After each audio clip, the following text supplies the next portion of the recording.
guys, welcome to it is the Friday Waffle, but I'm recording this on Saturday afternoon. Apologies, excuse me, about the lack of getting out yesterday. I was fully intending to record this last night and then something cropped up, and before I knew it, it was midnight and it was simply too late. So I've been out and about. You can probably tell I've got a bit of the cold. I'm not going to say man flu. I don't like this man flu thing. You know, trying to insinuate that men are weak. I really don't. I don't get ill. I couldn't tell you the last time I actually had a cold. But there's a lot of it going about, and the last couple of days I've not been feeling too great. I mean, it doesn't stop me going to work. But in bed, like last night, I had a crap sleep. It's that thing when you're lying on your side or whatever, and one of your nostrils gets completely and utterly blocked up, another one's completely free, and so I was awake most of last night. I mean, I was watching YouTube videos at like 4 o'clock in the morning, and yeah, before I knew it was time to get up. I was actually quite relieved to get up. So yeah, I'm feeling a wee bit sorry for myself. My eyes are nipping as well. I'll probably try and get an early tonight. But yeah, it's the weekend. Work-wise, got to say, it's settled down a wee bit. I'm not going to say the job is good, but that real horrible week that I had, it's not quite so bad. So yeah, it's busy. I mean, I'm just ridiculously busy, but you know what, it makes for a quick week as well, and then the weekend comes around. So yeah, just back from my walk actually, even though I've got the cold. I mean, I was down at the park run this morning. I was marshalling. I was actually excuse me, I was a timer. I think it's a stopwatch. So I was timing the park run this morning, and then I was out for a walk and a bit of lunch with a friend. So I'm not long back in, so yeah, it's a wee bit late on a Saturday, but you know what. So yeah, what have I been doing with myself before I forget? The C64 Mini, it's obviously been out quite a long time. Hang on a second, what's going on here? I've actually got my phone cast into the TV so I can see the questions. That's why I keep looking over to the left hand side. Yeah, C64 Mini, because I've got the Commodore 64 with an Everdrive, not an Everdrive cartridge, the Ultimate 2 cartridge, I've never had any real interest in getting C64 Mini. Now, one of my friends, Chris, who goes by the name of Panther UK on my YouTube channel, he's been a really good supporter of the channel. He's been singing its praises. And the one thing that put me off of that, and puts me off a lot of these mini systems, is the games that they tend to put on. I mean, the 64 Mini has got, excuse me, sorry for snorting, but I'm loaded. Yeah, the thing that I don't like about a lot of these mini systems is a lot of the games aren't games that I really want to play.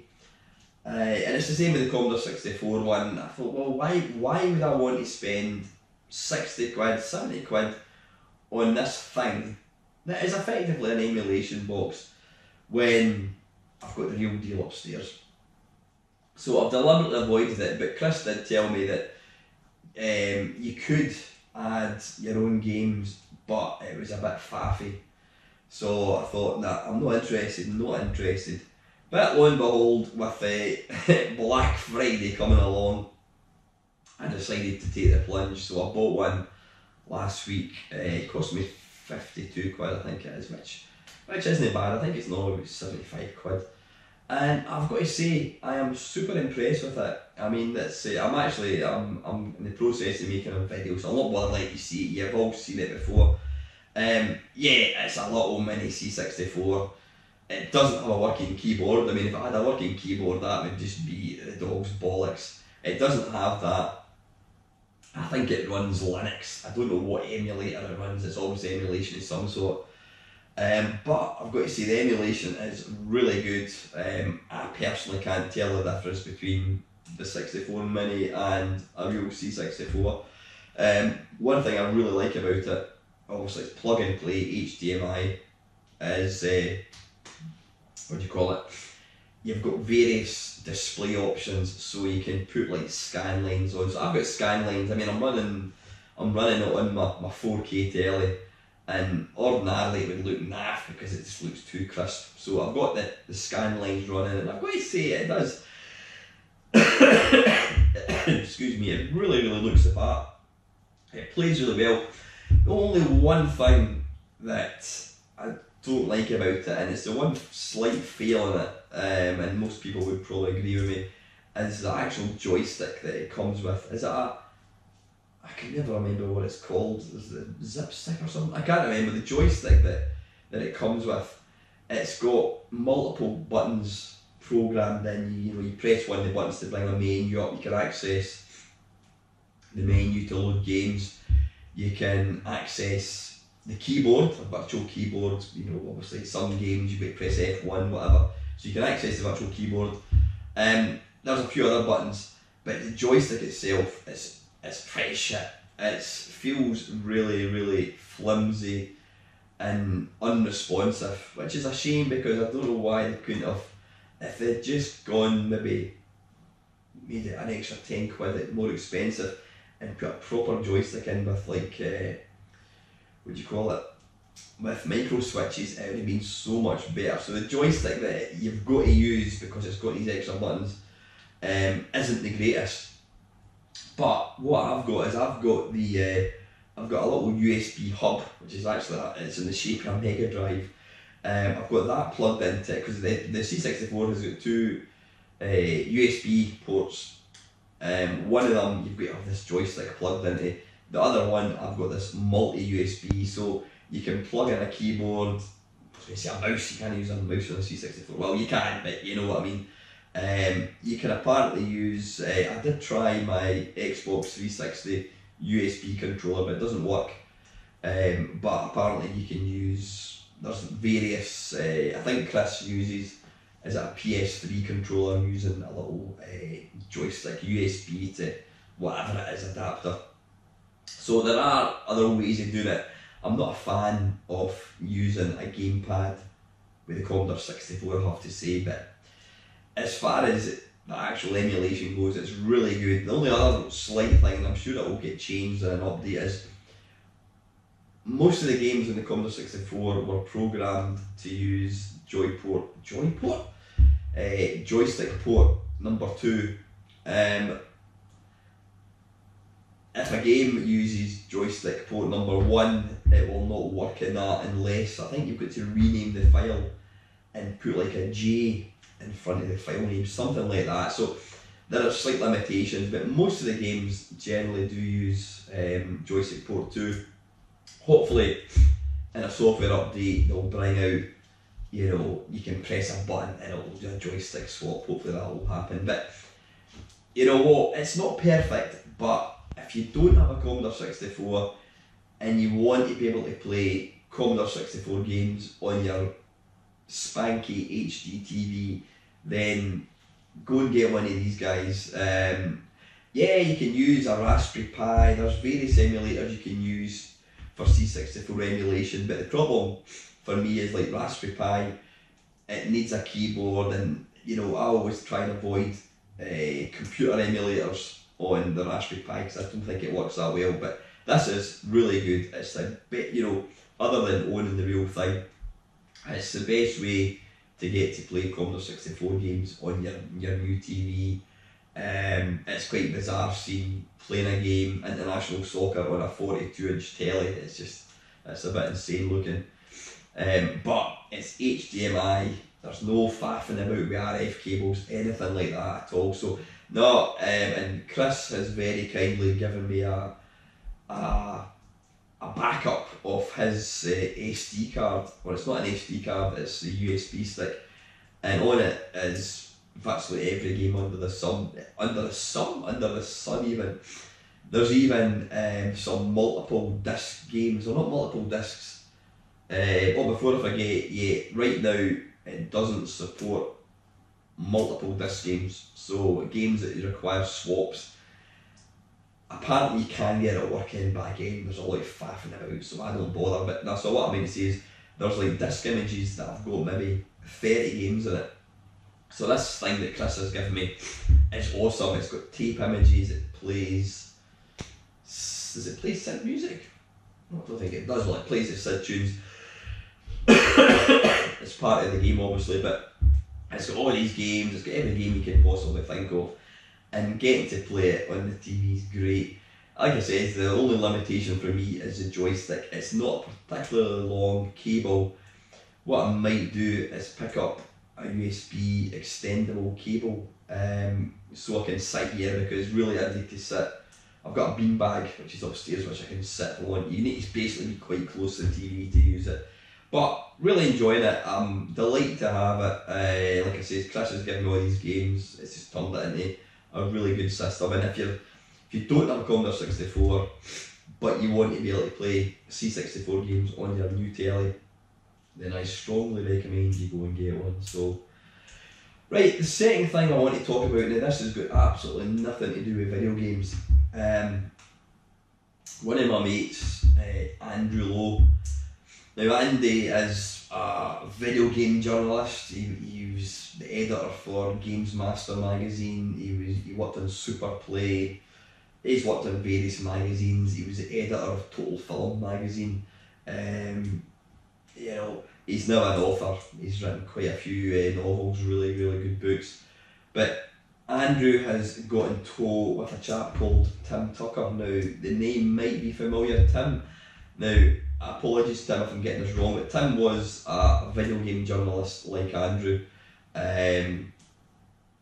You know, I don't know what magazines Tim worked on, but I certainly, you know, Tim did work on a lot of magazines. But anyway, Andrew and Tim have started a podcast now. It's called Emotional Cripples. Now, Andrew does actually explain in the pilot episode exactly where this term came from. But the reason I'm talking about this is mental illness in men. I mean, it's in women as well, but it's a podcast that talks about emotional issues, specifically men. One thing I didn't realise is the biggest killer of men under 45 years old is suicide, which is an absolutely terrifying thought. It really is. Suicide under 45, that's the biggest killer of men, is suicide. Now, in my job, I genuinely don't get stressed with things. I've never knowingly been, I've never knowingly had depression. Yeah, I've been pissed off, but depression is an illness. Being pissed off isn't, or being sad, whatever, is a completely different thing from actual depression. I have a few friends who have depression, and every now and again they just go into this really dark place to the point that they're not able to cope. They just want to sleep, they want to lock themselves away. And mental illness is something it's been brushed under the carpet for many years. Unfortunately, it's starting to change. People are now being encouraged to go and talk about it. I mean, being a guy, you know, you're told you should be the strong one, you're the dominant species, you know, man up, cheer up, you know, men shouldn't cry. And so, yeah, there's probably a lot of men out there that suffer from anxiety, from depression, they take panic attacks, whatever. And it can be for any multitude of reasons. It could be something that happened when they were a child. It could be, you know, they maybe witnessed an accident, they've maybe lost their parents when they're younger. Anything at all that's been traumatic can embed itself in your brain and you may not realise it, and it can have an impact on people. And, you know, people, somebody who has maybe got a lot of money, they might be a millionaire, and they can be just as susceptible to depression or anxiety or stress as anybody else. And people will say, what have you got to be stressed about, mate? You're a millionaire. it's got nothing to do with your actual individual circumstances. But anyway, Tim and Andrew have started this podcast. It's called Emotional Cripples, and what I'm going to do is I'm going to put a link down below. I think they're up to, I've listened to 3 of them, I think they're up to 4 podcasts so far. They did a pilot one, which I suggest you listen to. It's the kind of thing you can listen. It's on Spotify, it's on YouTube, it's on iTunes. Like I said, just have a look down below and you'll see the links to it. It's the kind of, I've been listening to it in the car, and the reason I'm kind of talking about this is when I was going through that, pretty tough time at my job, I was starting to feel borderline. I thought, fuck, I might get depression, I might get stress, and I was actually thinking about going to the doctors to maybe get signed off with stress. Fortunately, I kind of feel I've kind of passed that stage and I don't think I need it. But it was a coincidence that the way I was feeling, and Andrew and Tim have started this podcast. If you've ever suffered from stress, anxiety, depression, anything at all, any mental illness, you don't have to be a bloke. I mean, it is primarily about men's emotional stress, but it can apply to women just as much. They're certainly not alienating it. But I think the reason I've picked men is because, like I said, generally men are the ones who are the dominant species. They're the man, they're the protector, they shouldn't get weak.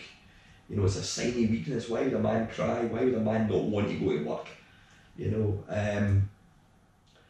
But so I've been listening, because of the way I was feeling my job, and then when Andrew and Tim started this podcast, I've been listening to it, and I think they get on one guest every show. They've had a hypnotherapist, they've had various people, and it's really interesting to listen to. You don't have to be suffering from stress or any mental illness to get something from it. Actually, I found when I was listening to it, it gave me strength, because I thought, well, yeah, I was getting really uptight and down in the dumps and panicking about things, and I realised that that's completely normal. It's completely and utterly normal.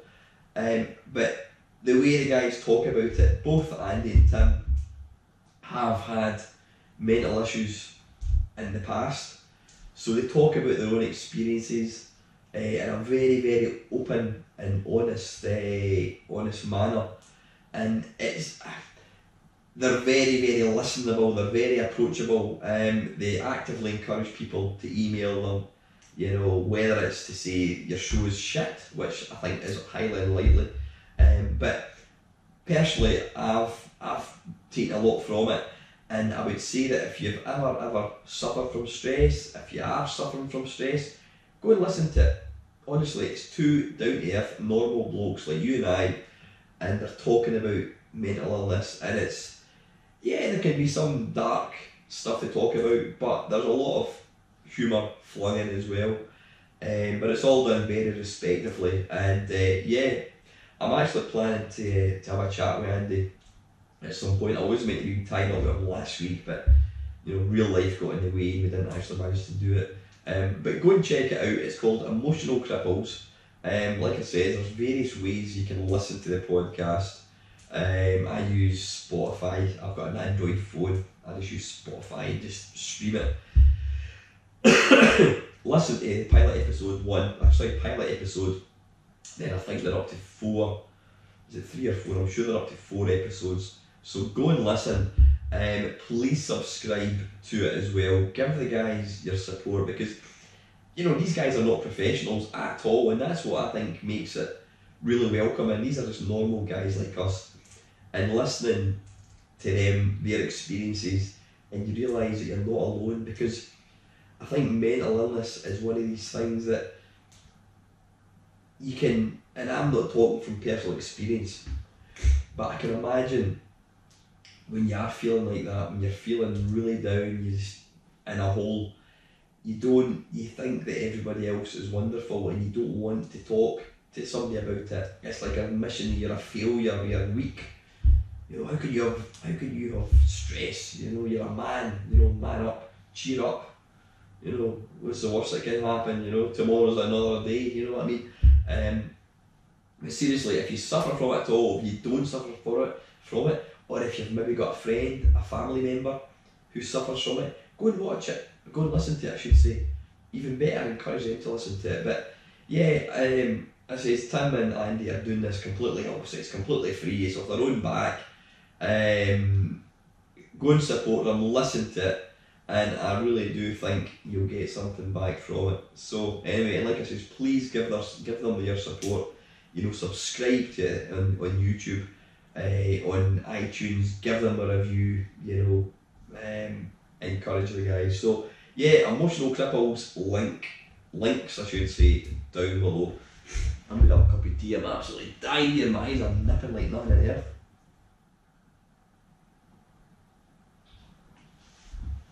How are we doing for time? Blind, that's 20 minutes already. Right, anyway, Black Friday, yeah. I've saved a ton of cash with Black Friday, i.e. I didn't buy anything. Well, I bought the C64 thing, but Black Friday, I do get it, but you know, how many 72-inch TVs do you really need? How many juicers do you need? You know, it's all about saving money, and if you're buying something that you were never going to buy before, then it's not saving money. But you know what? I suppose Black Friday is one of these things, if there was something that you would want to buy, and you're going to get it for 50 quid less, then there you go. Right, anyway, what I'm going to do, apologies about the complete lack of videos. I have my daughter here until Monday, and she tends to sit in the games room. She's just bought, what did she buy? Pokemon Let's Go for the Switch. So she tends to kind of park herself upstairs. So me actually getting in to make videos is difficult, but next week from Monday for a week, she's going to be at mum's house. So I promise you, I will absolutely get some videos done. So anyway, right, kicking things off, I don't think there's too many questions this week. Right, I don't know, I'm trying to look at that, I've got it on the TV. Right, Kev, down the rabbit hole. Hi Alan, some questions for Friday. I was wondering how developers managed to make games before being able to patch out glitches, like back when games were in cartridge or tape. Can you think of any old titles with known game-breaking bugs in them? Well, yeah, I mean, that you know what, Kev, I think the fact that we've got the technology now that you can just release a patch. I mean, apparently and there are developers who will release games knowing full well that they're actually broken, and you buy a game that is broken and then you download a patch. But yeah, as you say, back in the day, not even so much, you're seeing cartridge or tape. I suppose the classic one, which is probably the most famous bug-ridden game ever, is Jet Set Willy. Is it the Cellar? I don't know, I never played the game, I was never a fan of Jet Set Willy. I love Manic Miner, but I wasn't a fan of Jet Set Willy. There's a bug where if you walk off the screen, you fall at your death, and you just repeatedly keep falling. So if you've maybe got 5 lives, you just lose all 5 lives and it's game over. So yeah, I don't know whether they ever brought out, what's that there? I don't know if they ever brought out a fixed version. I'm assuming they probably did. I think back then you would probably be able to take the game back and say, look, this doesn't work. It's interesting, if I was to go and buy a TV and I put it on and it was all blurred, the screen was all fuzzy, I would take it back and say, this isn't doing what it should do, and I'd get my money back. But I don't think I ever once took back a game and said, this is shit, can I get my money back? I never did that. Why not? Because at the end of the day, if you're buying something that is broken or it's completely crap, then why should you pay for it? But I never did that. I never ever did that. But yeah, I think what they would probably do, if a magazine got a hold of a game and said, look, there's a known bug in it, you'd probably find that the company that made it would probably say, like, return your tape and we'll send you a new version. But yeah, you're talking about cartridges. I think back then, Kev, I mean, I suppose games were a lot simpler. They were, you know, the game mechanics in a platforming game, I mean, I can imagine the bug testing in like Manic Miner is going to be far easier to do than, say, for example, I don't know, Red Dead Redemption 2. I mean, that's a massive game, you know, it would be very difficult to sort of play test that to any degree when you consider the size of the game. So I would imagine the bug testing was really stringent, especially from, like, you know, cartridges, companies like Nintendo, Sega. They would absolutely have to make sure that games were watertight, because, you know, if they if they produced maybe like 500,000 cartridges and they found out that there was a bug, that's 500,000 cartridges which they're going to have to lose the money on. So companies could not afford to take the risk. I think with tape games, it wasn't, they punted them out. It was kids that programmed them in their bedroom, 15% of my phone. Yeah, kids would program them, and, you know, they'd probably give them 500 quid, and if a game was bugged, you know what, back then you just can't put up with it. You didn't really think about it.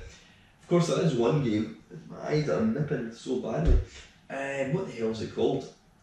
There's a game and I can't remember what it's called. I did look at the Commodore 64 version. I can't remember what it's called, but the game it's impossible to play, because apparently you cannot move. It's a platform game, but you cannot move. I think the way it's been programmed, you need to hold down the shift button to get the keys to work. But when the guy was programming it, he forgot to program in the shift command, which basically meant you could not physically move. What was it called again? You play the part of a bird with like a pigeon or something. But yeah, the game was impossible. It was impossible. I think somebody has since repaired the bug or sorted it, and you can now play it. It looks absolutely pish, but I'm quite sure, Kev, there was a lot of games that were bugged to hell because, you know, there was no quality service, there was no big teams, it was one wee guy in his bedroom. You know, but as far as the cartridges go, I'd imagine, you know, Sega, Nintendo, all these companies, they knew full well they could not afford, it would be absolute finite commercial disaster if they put out a game that was bugged, because then they would have to take all these back in. I don't know if you can reprogram the chips, I have no idea, but yeah, it would be a commercial disaster if they released a game. I'm sure that probably, if you guys can think of any game that was on cartridge that was bugged, then stick the comment down below. But certainly there was a lot of 8-bit games, absolutely, even 16-bit games as well, that were bugged. But I can't remember the name of that game. What was the name of that game? You know the one I'm talking about. So anyway, that was question number 1. I want to read more.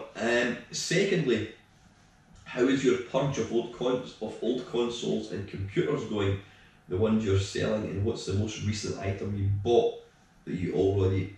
What's the most recent item you bought that you already want rid of? Well, I've only been selling duplicate systems, Kev. I've managed to punt some. The disappointing thing for me, I've been raking out Commodore 64s, I've got Spectrums, all the I've got four Spectrums, 5 Spectrums, 4 of them did not work. No, 6, okay, it doesn't matter, 4 of them did not work, and yet they worked before. The Commodore 64, I managed to sell them as a bulk buy thing. I managed to sell them. But all the stuff, the same with Commodore 64s. Chris, actually, who I mentioned earlier, Panther UK, he has very kindly bought, I think it's 4 Commodore 64s. And I will be getting it posted tomorrow, Chris. I do apologise, mate. It's just been run about that. I 100%, million %, I'm going to get it posted tomorrow, and I'll give you the details.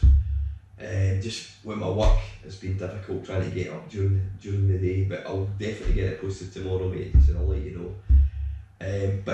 Yeah, so I've been selling stuff, but it's all been stuff that are duplicates, Kev. I don't think... I'm trying to sell my Mega CD, which I've never, you know what, I bought it and I never used it. Never once used it.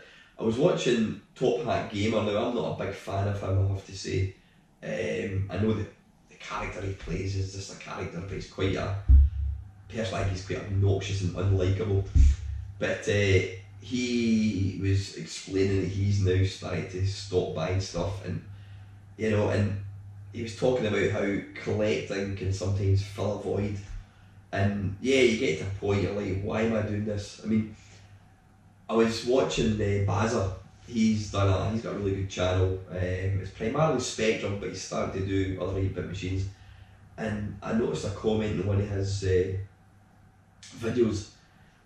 One of his subscribers has got the Archimedes computer, and do you know how many Archimedes this guy has? 30. Yeah, 30 computers. And the thing that struck me is, why? What do you want 30 Archimedes for? I'm not dissing the guy for having them, but I just think, no, and that, you know what, and to a lesser degree, I was the same. I had 4 Commodore 64s, 6 Spectrums. Why? It serves no purpose. It doesn't impress anybody. Nobody goes, oh, check out Big Al. How cool is he? He's got 4 Commodore 64s. It serves no purpose. I would much rather have the money. I mean, to be fair, all the money that I've sold my Amiga 1200, I've sold Commodore 64s, sold the Spectrums, I sold the Spectrum Toast Rack. All the money that I've got has basically gone to pay off debt, which is good, because at the end of the day, you know, I'm not using the machines, and if I can make do with them, you know, doing something constructive. The only thing that I treated myself to was the Commodore 64 Mini. You're saying there, Kev, what was the most recent? Nothing. I mean, I don't know when. I bought all these computers a long time ago. I've no idea where I got them from. But I'm not going to... I was originally looking at like maybe selling my Atari 800, and I think, well, that's my pride and joy. And unless I really need the money, I'm not going to do that, because the thing is, you sell something and the money just gets frittered away. So anyway, right, finally, I haven't heard you talk at all about PSVR anymore. Do you even play it nowadays? Honest answer, Kev, not really. Again, it's not because I've gone off it. I mean, I've got it plugged in down there. I have played it more since I moved into my house. Because I'm a bit short on money just now, I've not been able to afford to buy any games. I mean, I'm sure there's some cracking games out there. So I've not been buying anything for it. I mean, I bought Red Dead Redemption 2, but you know, it's not PSVR. You know what, it's just for the same reason I've not been making YouTube videos, for the same reason I've not been commenting videos, and it's just other things. Since moving in myself, I've just had other things I want to do. But yeah, I've got it down there, and I absolutely will start playing it. I don't regret buying it at all. I love having it. But you know what? Actually, I've in the process of getting my main cab repaired. The joystick, one of the joysticks, I may have mentioned it before. One of the joysticks is a bit dodgy, and because of that, it's just completely stopped me wanting to play it. There's a dog next door that drives me daft. It's constantly barks. So, what was I talking about? I'm getting my main cab fixed, and one of my mates has very kindly, he's got some joysticks that I've got off him for a good price, and I'm going to get new joysticks put in the main cab, and I'm going to start playing it a lot more, because it's the left joystick's been a bit iffy. It's kind of stopped me playing it. Anyway, thanks, Kev. I appreciate your question. Right, Batman. Nice waffle as always. I've just bought an MSX, having never owned one, and find it a very interesting system, like some kind of Spectrum Amstrad NES relative. I'd like to hear your thoughts on it, sir. Actually, but I've just recently acquired an MSX. I did a swap. I swapped a Dreamcast for an MSX. Now I've not even plugged it. I've not tried it. I think you're right. I think I'm just looking at your question here again. I think the MSX has the same processor as the Spectrum, because a lot of games on the Spectrum look identical to the MSX. I think it was a bit of a lazy port, if you want to call it that. But yeah, I've got one. I've not got any means to load any games. If I can find out a way to load a game, then I may try it. I did have one a long time ago and I sold it because I never used it, so I don't know. I would love to be able to load games into it, but like right now I'm not interested in buying tapes or a tape recorder. I just can't be arsed with that.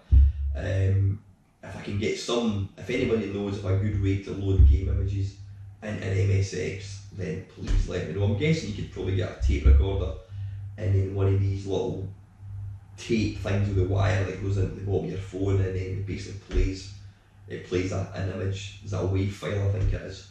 But yeah, if you get yours up and running back, please let me know. And the very man I was talking about him earlier on, Mr. Panther UK, the mobile waffle. If your telly doesn't have composite or SCART, you can get an HDMI converter from the usual place, named after a massive river. Can't think of what that would be. The Nile. For next week, after the big move and piling up your collection of stuff, what would you now say is your most treasured gaming possession? For me at the moment, it's my 64C with the 2 SIDs, in which I use to record my albums. Most treasured possession. I think I've got 3 things. If I was to pick 3 systems out of every system I've got, it would be the Vectrex, the Commodore 64, and the Commodore Amiga. Yeah, probably if I could only rescue one system, it would be the Vectrex, because they are becoming harder and harder to get a hold of. They'll break down in a one. Definitely the Vectrex, but yeah, C64 and the Amiga, they are the 2 computers that I probably play the most. So anyway, listen, thanks Chris. And Mr. GTV Films, that's my mate Alan from Computer Club. You might not need to replace a bar top joystick. Sometimes the up in my Piecade is a bit unreliable, and blowing into the hole usually sorts it. It sorts a lot of stuff out of that, so it does all. If not, opening it up and disconnecting the spade connectors from the joystick switches, then plugging them back on again does the trick. I think it's a loose connection or some dirt in there. Yeah, I've not tried that at all. To be honest with you, the joysticks that are on my main cab, they're not the quality that I would like. The ones that I'm getting off my mate, they're like silent. I think they are micro switch, but they're kind of silenty and they feel more like proper arcade. So I'm going to stick the new sticks into it also. Hopefully that will make a big difference. Bangkokian, what's he saying here? The video footage is incredibly crisp. Yeah, that was my Friday waffle last week. I did it in the car because I was through seeing the Proclaimers and they were awesome. The Proclaimers was brilliant. Next up is Andy, or Jamie Williamson as I like to still know him as. Man, I love the Proclaimers. Question for next week's waffle even. Have you bought the Zap 64 2019 annual yet from Retrofusion? If not, you really need to, as it's fabulous and features Jazza Wignall, Roger Keane, Robin Hogg. I've not, Andy. You know, as much as I like my video games, I don't really get as enthusiastic about the whole scene that other people do. I don't know. I mean, you know what? I probably will pick up at some point, but I've not got it right now. I will buy it at some point, but I like to, I don't know, I love my history, I love talking about old systems, but I don't really, it's like you get these, because I'm going to sneeze. Oh, I can feel a sneeze coming on. Hang on. Oh, is there anything worse than feeling a sneeze? You can feel it tickling your nose and you can't get it out. I just don't really buy into the modern remake type thing like Zap and all that. I'm sure it's great. I mean, my mate, a couple of my mates, Matt and Paul Moz, Matthew Allen and Paulie Moz, they've part of it, and I'm sure it's a really good book. But I've just, you know what, it comes down to time for me. Time and money, I suppose, if I'm being brutally honest. Number 2, what physical retro books do you already have, and what are your favourites? Well, I've got. Shall I dig them out? Why don't I dig them out? Let's have a look. I've got a lot of them. Right, in no particular order. Excuse me. And it's sealed. It's still sealed. The Story of the Commodore 64. That's Chris Wilkins. The Story of US Gold by Chris Wilkins. Still not been read. Ocean, The History of. I'm probably halfway through it.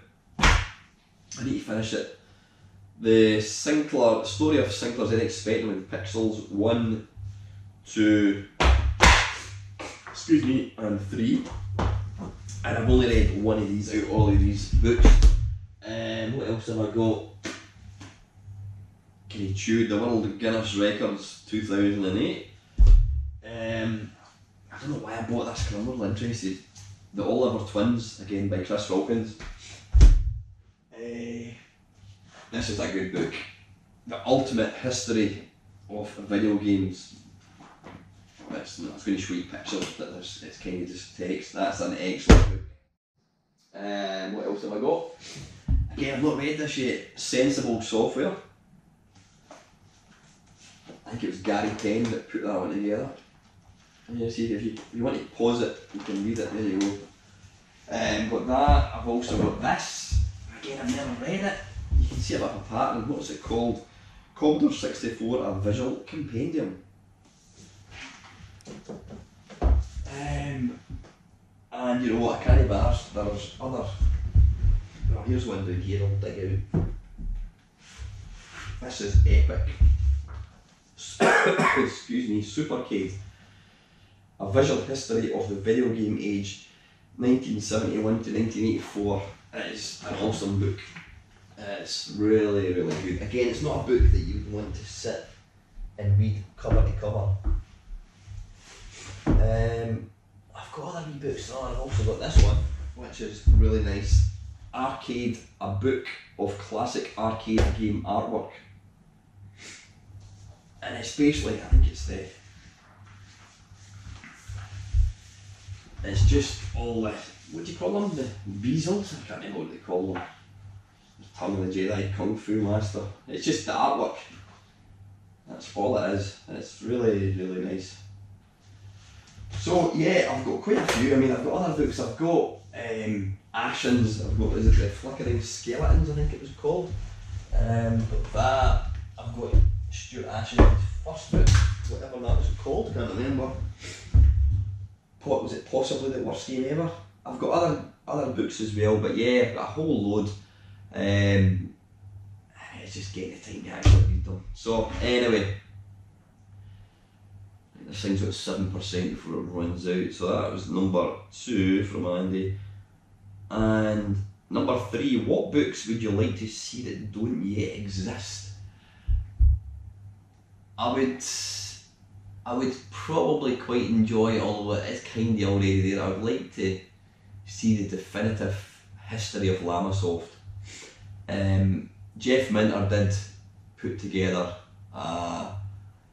it was a kind of week by week history of Lamasoft. It was when he used to write for Wave, the rodent website, so I've kind of got that. I've actually got it as a PDF, but it's one company that they've got an interesting background, so I would like that. I'm trying to think of anything else. I